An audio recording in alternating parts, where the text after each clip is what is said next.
This is news and commentary from America's Heartland. You're watching Heartlander News. Welcome into Heartlander News. I'm Chris Stigall. Let's get to some good news, because there is actually plenty of good news today.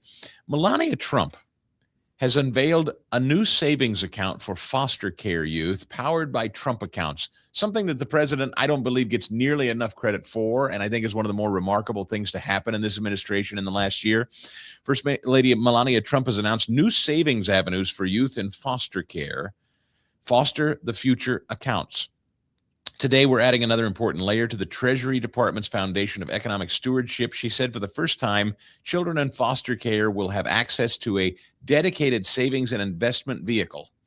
The accounts, dedicated federal savings and investment conduit designed for youth in the foster care system, stem from Mrs. Trump's Fostering the Future brainchild.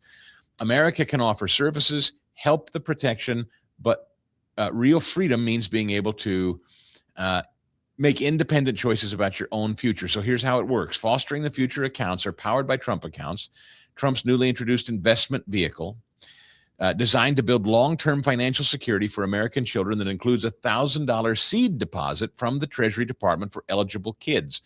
You should know about this if you don't, that if your children are of a certain age, and Aaron, I think your son qualifies for a Trump account. Have you looked into this yet? Do you know about Trump accounts?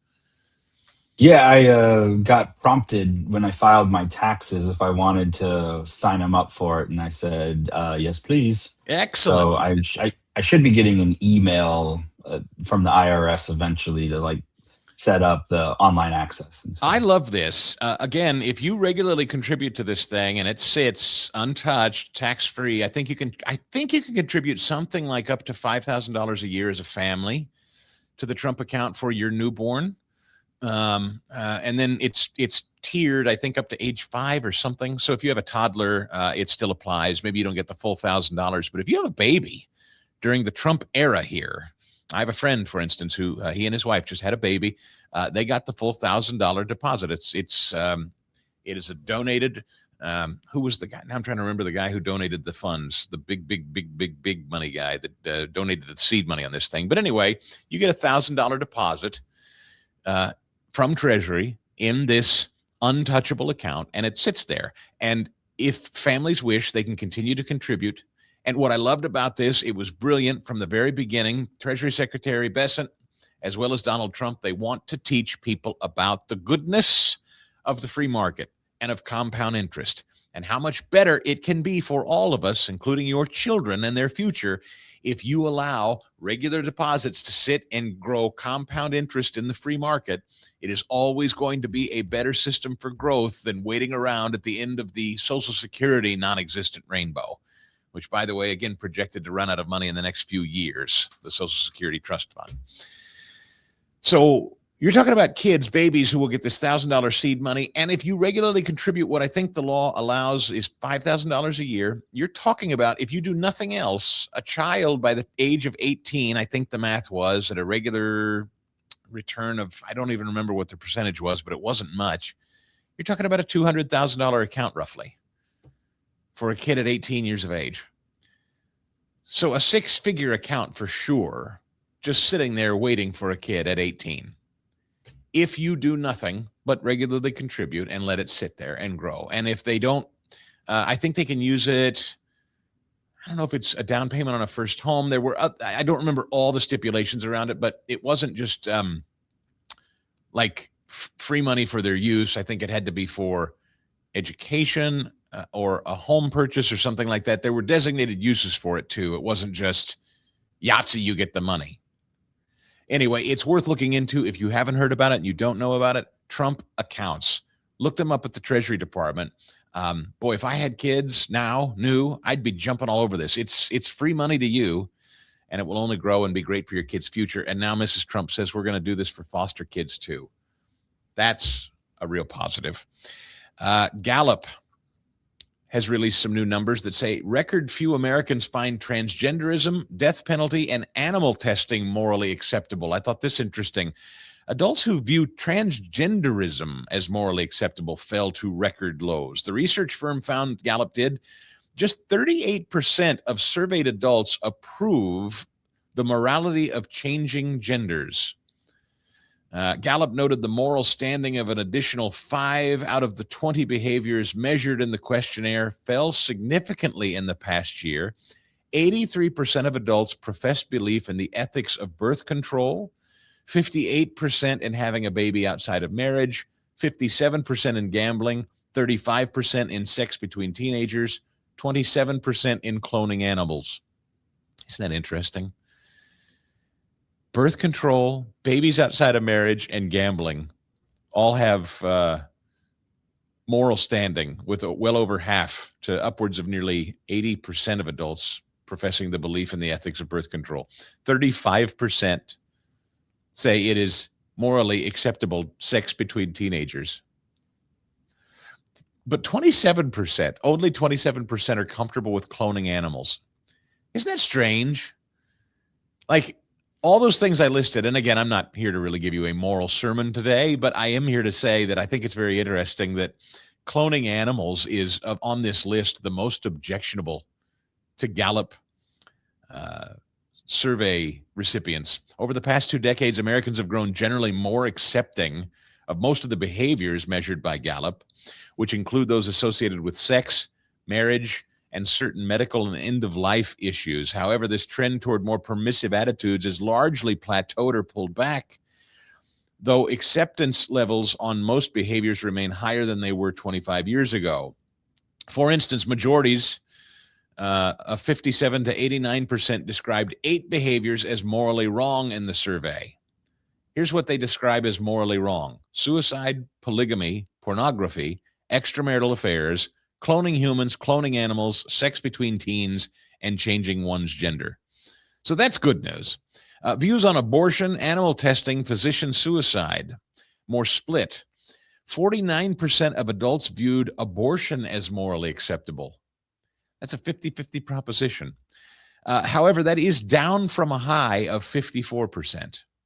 Amen. And that's because technology has advanced, and we are now seeing, I think, more clearly what a baby is and when a human life begins.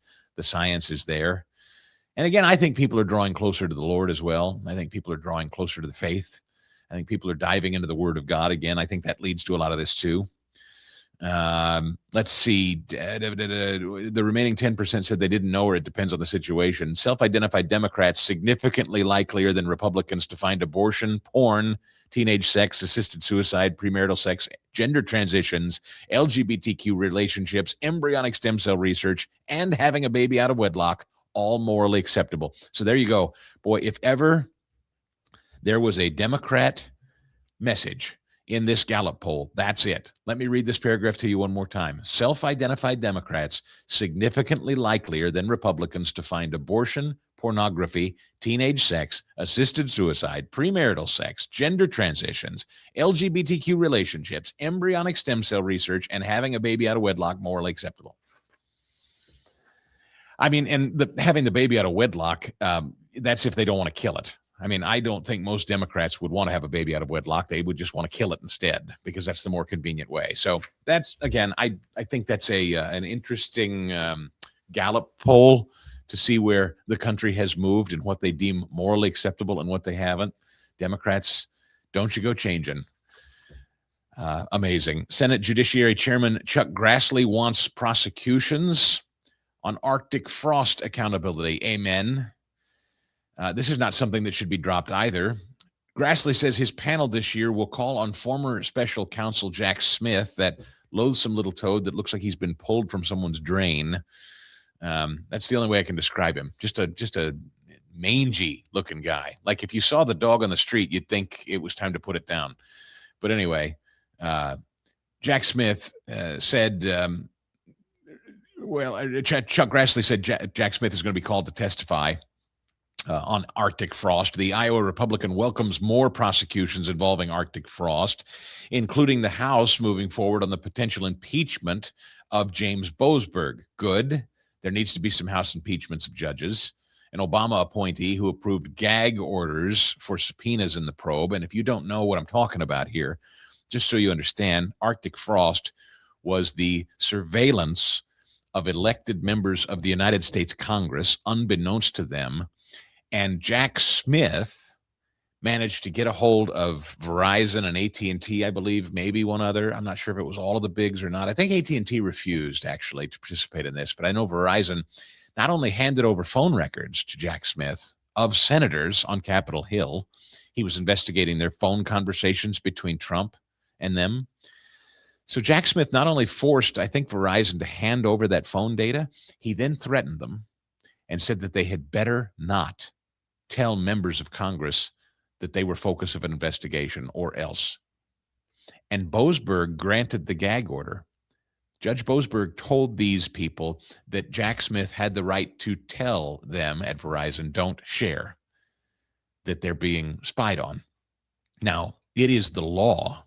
It is the law that members of Congress or any of us, again, back to the FISA thing, this is the abuse stuff I'm talking about, people in power who abuse their authority. Even your elected officials in the Senate and the House being spied on, the Republicans, and Jack Smith told companies, don't you tell or you're going to be in trouble. Companies have a legal right to tell you if the government has asked for your phone data.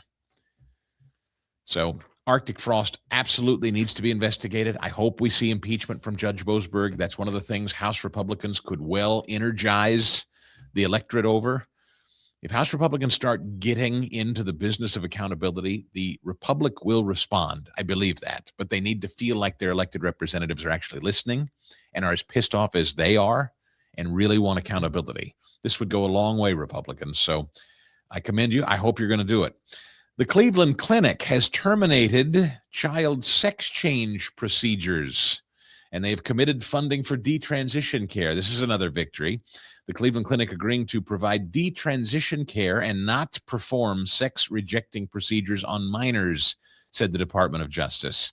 The Cleveland Clinic entered into a decades-long commitment to not perform these procedures on minors. As part of the resolution, Cleveland Clinic committed to shell out $2 million for detransitioners' restorative care, regardless of their insured status or ability to pay. Right on.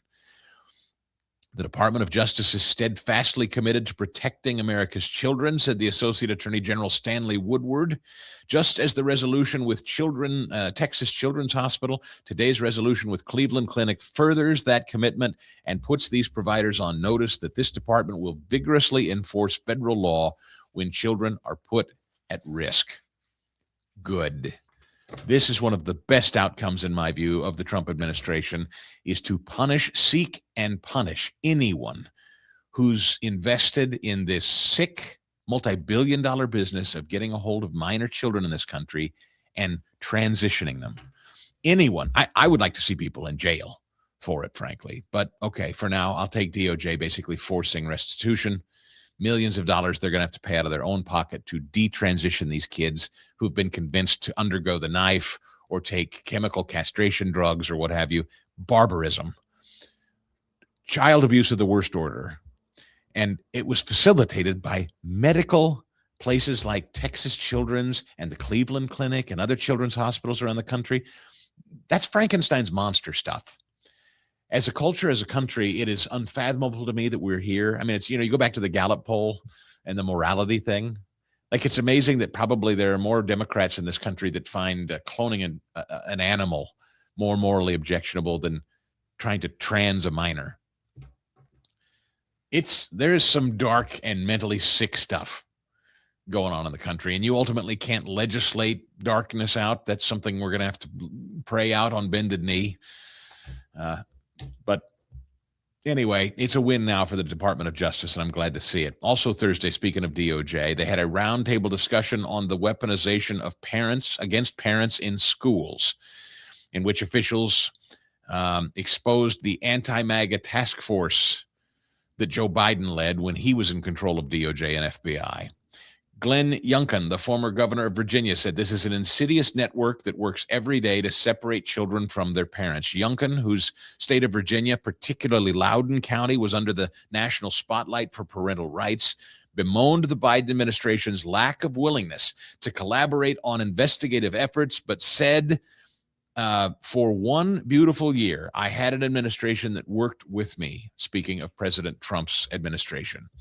Todd Blanche opened the hearing, voicing dire concerns about the systemic abuse by the Biden administration, as well as the Biden DOJ and the National School Board Association during the COVID pandemic. He reflected on COVID-19 policies that reportedly harmed children during the pandemic and said that when parents voiced concerns about these issues, they were targeted and censored, including a letter sent by the National School Board Association, whatever the hell that is, to Biden, stating that perceived threats against school officials over policy concerns could be the equivalent of a form of domestic terrorism. Parents were raising concerns as secret gender support plans, technology to conceal changes to their name, gender or pronouns from parents, and secret abortion services for minors, said Linda McMahon, the Secretary of Education. Biden's FBI was also implicated in the allegations of weaponization. Under Chris Wray, originally nominated by Donald Trump way back when, rampant claims that the Bureau, often in coordination with the Department of Justice, selectively targeted conservatives, pro-life advocates, and concerned parents through investigations and raids while downplaying or reprioritizing similar scrutiny of left-leaning groups. This is a hugely important moment. Again, much like Arctic frost, much like these children's hospitals and this transing stuff, this is equally important. The looking under the hood at election interference and fraud out in California, huge for parents and families. Investigating the weaponization of government against parents and against schools and school boards who are trying to drive a wedge in between families and their children and using schools to do it. This is the accountability that Republicans are going to have to display if they stand a shot at winning this fall. And I'm thrilled. This guy Blanche, he's the real deal, it appears. It's a shame, quite frankly, he wasn't AG from the jump, but there's real movement here now. And that's a very, very good thing. One last thing that'll make you smile as we close out today. Marco Rubio, talking about as we approach the 250th anniversary of this country. Here's Marco Rubio, as only he can, talking about the great American ideal and from where it comes, which I think is an important thing to continue to remember as we approach this 250th anniversary. Take a listen. Why UFC? We had this deal with the NFL too, but why UFC? So I have a couple reasons why that I think is very powerful. Here's the first. The first is America, and the ideal behind America is the impossible. That someone tells you you can't do that or that's never going to happen. The whole idea of America is audacious. The very idea that America, that you could have a country where founded on the principle that your rights come not from your government or from your leaders, your rights come from your creator, was an audacious idea. No one else believed that at the world at that time. And that's the foundation. But then beyond that, everything we've done since then as a nation, time and again. How can you achieve some of the things, we're going to put a man on the moon? When President Kennedy announced that we were going to put a man on the moon and return him safely to the earth, no one thought that was possible, and we did it. We are a nation founded on doing what no one else dared to do and no one else aspired to do. And at some level, that's what this whole company, what UFC has been.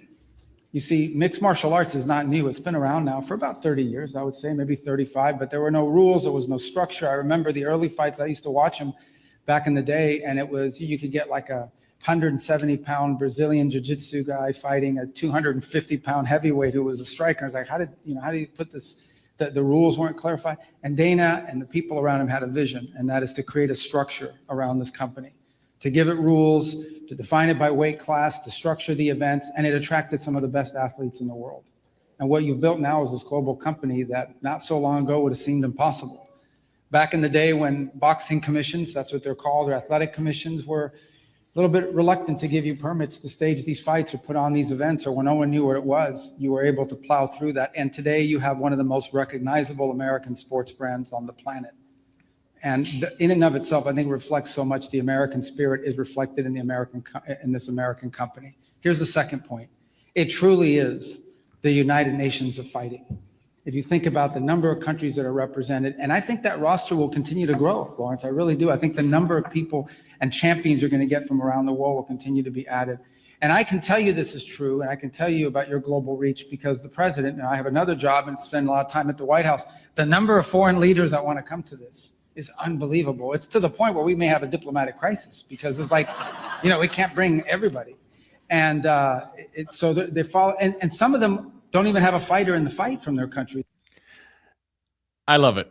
I absolutely love it. This UFC thing to the White House, it's actually emblematic of something greater. Only Marco Rubio can take something like the UFC and explain its global significance and why it really represents American exceptionalism. And the fact that it drives the American left so crazy. I do think this UFC fight, this claw that's sitting on the lawn of the White House, it is going to attract more attention. President Trump proving yet again he is the ultimate showman. The left is just mad that they don't have a showman. They don't have someone who can call attention to their efforts quite like he can. I mean, think about these, we just showed you that lame preacher lilt delivery from Ayanna Pressley. That's the best they've got. Some stupid podium standing out in front of Capitol Hill with their preacher lilt. He's building a claw to host one of the most popular global sporting events right there on the White House lawn for all to see. It's pretty good stuff. And that's going to do it for us today from America's Heartland. Be sure to keep up to date on all the latest news throughout the week. For an honest, straightforward approach, it's heartlandernews.com. And be sure to subscribe right here to Heartlander News on YouTube. Give us a like, comment too, if you're so inclined. We're sure glad to have you along. Hope to see you right here next time on Heartlander News.